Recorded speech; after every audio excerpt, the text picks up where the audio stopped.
Okay, I've got the clutch pre-assembled. As you can see down in there, I got the center plate. I got the 2 clutch discs. Let's see if we turn this, get a little better shot at that. You can see the 2 discs in there and the center plate's in the center.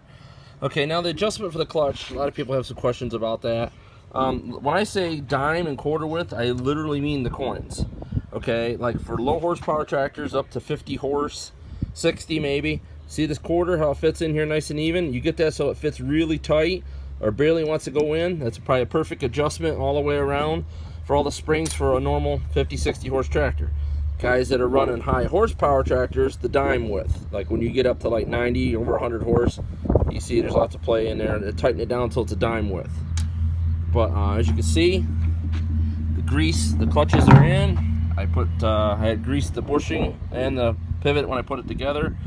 Next thing I do is clean up these slides where the pins ride. I put just, once I sand them a little bit, put some lubrication here, just a light layer of grease on there to clean them up so they overrun. And finish torquing this clutch, put it back on the baler, and we should be ready to test it.